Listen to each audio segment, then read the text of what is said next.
doesn't Majin symbolize evil? That's today's topic and question that was suggested, and it actually sparked some curiosity in me because it's something I never thought about either until I actually looked at Majin Buu, and I'm like, wow, yeah, he does still wear that. Now, most people are just going to assume it's just part of Buu's body at this point. He probably just didn't even think to change it. Some people just call it just simply fashion, which we know Buu is not thinking about fashion, more so that he probably just forgot. But there was a very interesting reply to this that may also suggest some more deeper context.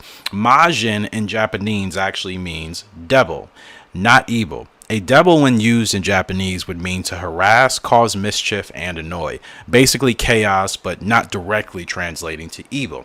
Since he is a, quote, Majin, it's not something bad for him to display, just what he is known as. And there's also something even more interesting to add to that, that besides what we just mentioned, Majin is also can be used to represent a magical person, usually a genie or, like I said, a devil earlier. So it's more of his title necessarily and not his name when it comes to the belt. And of course, with him being awakened by Bibidi, this goes into the deeper explanation, according to Toriyama, that Buu is a Lovecraftian abomination that may or may not be older than time, who has spent all of its existence absorbing the evils of the universe into itself, rampaging and then slumbering for millions of years.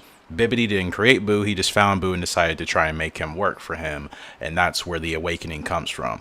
Buu was only under Bibidi's control for a short period of time after being sealed, but he's universally known as a horror story that even King Cold obviously has told Frieza about, which suggests his reputation is much longer and darker in the minds of space, faring races, than whatever happened with Bibidi a couple million years ago to justify. So that's some really interesting, I should say, information in regards to Buu's origins and the belt and the name, because that's a question that quite some people have kind of been interested to know about in more context. So the easiest answer, I think, to this question is that Buu wearing the belt doesn't translate to him being evil anymore, obviously. So with the Majin symbol still on the belt, that's just what he is. He is no longer evil, and there's no correlation with that. So it was very interesting, and then just kind of going more into Buu's lore, it also brought more light to the fact that Buu is actually way more interesting of a character than I think maybe some fans think, just from looking at him on the surface, and he just seems like this